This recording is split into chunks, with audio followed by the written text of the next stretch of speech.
You were already in a crowded place. Everyone was screaming, cheering, hugging each other, and you were there, physically present. But internally on another planet. It wasn't anger. It wasn't judgment. It was something much stranger than that.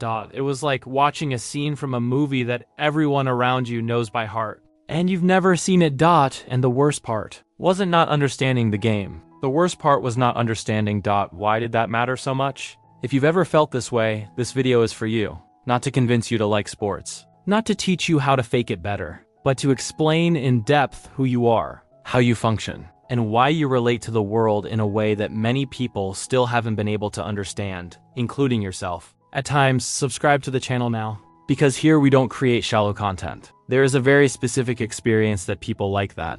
It's about being in a group and feeling. At the same time, surrounded by people and completely alone, not because people are bad. Not because you are difficult, but because the emotional language that everyone around you is speaking, you simply haven't learned it, and you never wanted to learn it. When the dominant topic of conversation at a meeting, a family lunch, a gathering of friends, a work conversation, is something that carries absolutely no emotional weight for you, you learn to do one very specific thing. You learn to simulate presence. You learn to smile at the right time, to nod your head, to exclaim, "Wow, that's absurd," without knowing exactly what was absurd. And then you go home with that subtle feeling of tiredness, not physical fatigue, tired, of pretending that something mattered. Psychology calls this dissonance of belonging when the social environment demands a type of emotional engagement that you simply cannot authentically offer. And the cruel detail is that nobody notices. You don't seem sad. You don't seem absent. You're there, participating, existing. But there's a part of you that's observing the scene from the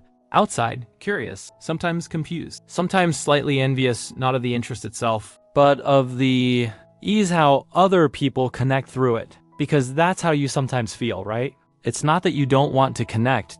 It's because you can't connect. That way. And then comes the unspoken question that many people in this position have asked themselves, what's wrong with me? Nothing. Absolutely nothing. What exists is a very specific psychological profile. It has its own characteristics, its own needs, and its own ways of forming bonds. And this profile is rarely explained because it doesn't generate headlines. It doesn't generate collective outcry. It doesn't generate viral celebrations. It exists in silence. And in silence, it produces some of the deepest connections that exist between human beings. These people, and perhaps you are one of them, are not cold. They are not antisocial. They're not boring. They are, more often than not, profound. Selective. They're single quotes S. A huge difference between not wanting to connect and not being able to connect through collective triggers that don't make sense to you. People like that usually have a higher connection threshold. They don't get involved with just anything because everyone else is. They need meaning.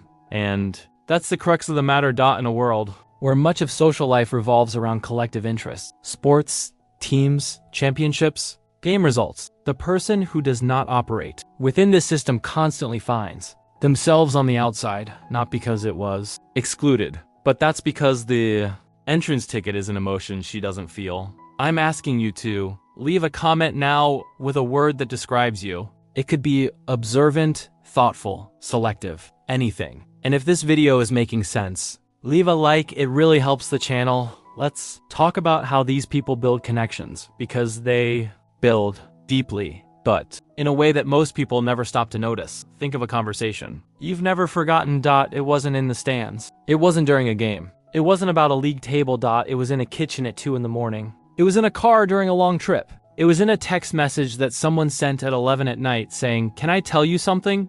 That's when someone revealed something real, and you responded with something equally real. That it's your stadium. It's the environment where you vibrate. People who don't connect emotionally with sports tend to have a very consistent pattern in the relationships they build. They don't become close because of superficial affinity. They approach each other because of reasons. There's a huge difference between liking the same things as someone and think similarly with someone. For this profile, the second option is infinitely more valuable. They prefer a friend with whom they can talk about fears, projects, existential doubts, crazy ideas, art that touched them, books that disturbed them, music that made them cry for no clear reason, more than 10 friends with whom you only share championship results. That's not arrogance. It's a genuine emotional need. And here we see one of the most striking Characteristics of this profile. A. Quality relationships will always be more important than amount. These people usually have few close friends. Very few, sometimes two, sometimes one, sometimes none for long periods. And the world tends to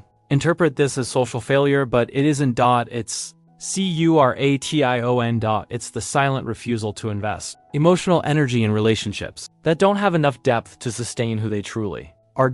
In romantic relationships, this becomes even more evident. These people rarely fall in love lightly. They observe. They notice details. They observe how a person treats a waiter, what truly makes them laugh, what they do when no one is watching. They don't give up easily, but when they surrender themselves, it's with an intensity that most people have never experienced. The problem is that this intensity is frightening, and that's where the cycle begins that many people with this profile know all too well. You open up slowly. The other person doesn't understand the slowness and interprets it as coldness. You finally open up for real. The other person wasn't prepared for that depth. And somehow you end up alone again, without understanding exactly where everything went wrong. The pattern is similar. Across social groups, you enter a new environment. Observe before speaking. Evaluate before trusting. People around them interpret this as shyness, arrogance, or disinterest. But what's happening is much simpler, and much more human than any of those labels. You are reading the environment. You're trying to figure out if that space is truly suitable to accommodate you.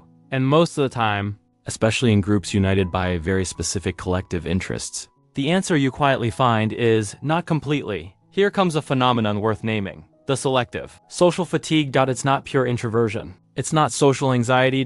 It's the specific exhaustion of being in environments where the available depth level is too shallow for you. You leave a lively party full of cool people without having had a single real conversation. And you're more tired than if you'd worked all day. You know exactly what I'm talking about.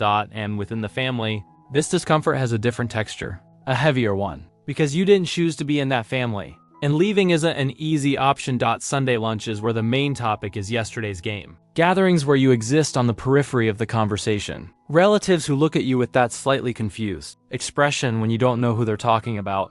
And then that question you never ask out loud comes up. Why am I so different from everyone else? But here's what psychology shows, and what almost no one ever talks about. This difference is not a developmental flaw. It's a specific cognitive and emotional style. People like that tend to have what researchers call deep processing. They don't consume experiences superficially. They digest them. They question them. They need things to make sense before they become emotionally involved. And sports, in the social structure in which they exist, rarely offer that kind of meaning for them. It's not about the sport itself.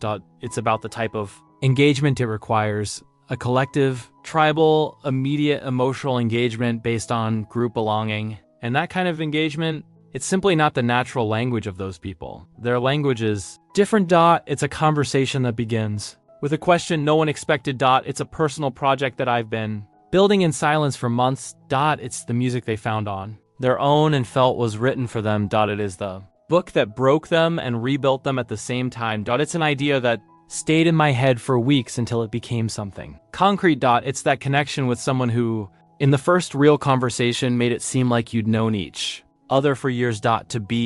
It's their world, and it's a perfectly valid worldview. There's one thing nobody talks about regarding this profile, and that's perhaps the most important part of all of this. These people are not passive. They are not left out of life because they are unable to participate. They are left out off certain collective rituals because deep down, they prefer something very specific. They prefer to live the experience rather than watch someone else live it. Think about it for a second. The structure of sport as collective entertainment is essentially that of watching other people do something extraordinary. And there's a category of person who, when faced with this proposal, feels something they have never been able to properly verbalize, a kind of unease, as if spending time in front of something that doesn't belong to you were a small waste of a life that could be better spent. Built.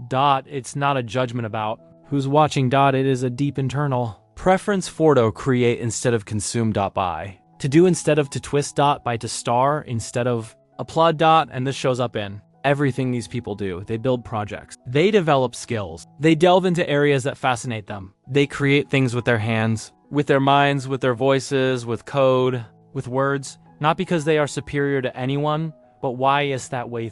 They feel they are alive, but here comes the unseen side. The side they rarely show to anyone. All this depth comes at a cost. The cost of isolation, not the isolation of choice. Not the comfortable isolation of an afternoon alone with a book. Involuntary isolation. The desire to be understood, but not often finding people who can keep up with the pace of what you feel and think. The problem of having a lot to say and few. Places where it is well received. Being called too intense, complicated, difficult to understand. And, over time, to learn to keep parts of yourself silent, not out of pride. 4. Self-preservation. Because you once opened up about something deep to someone who responded with a joke. Have you ever tried to talk about something that truly moved you, only to see the other person's gaze drift to their phone? Have you ever felt ridiculous for caring so much about something that the other person considered irrelevant? And after a few times like that, you learn. You learn how to calibrate, how to choose, how to store. And it accumulates within you, a kind of private library of thoughts, perceptions, and feelings that have never been fully expressed to anyone. This is not neurosis. It's the natural consequence of being the kind of person the world hasn't yet made enough room for. But there is something that needs to be said clearly, that depth you carry, that way of relating to the world, that silent refusal to engage with what doesn't make sense to you. This is not a lack of passion. It's exactly the opposite. You are one of the most passionate people in existence. But his passion has no team, no jersey, no anthem. Your passion has form. There's that project you can't let go of. That field of knowledge that consumes you. That art you create or that creates you. That conversation that lasts for hours and still feels too short. That person with whom you can finally behold. His passion is directional. It doesn't spread through just anything collective. She deepen what really matters to you. And that changes everything about how you should understand your relationships. The people who stay in your life, the ones who truly stay, don't stay because you support the same team. They stay because they saw something in you that most people missed. A way of thinking, a way of feeling, an honesty that is a little frightening but also irresistible. They stay because you offer something rare. Real presence. Not the presence of someone who is always available, but the presence of someone who, when truly present, is there. Completely.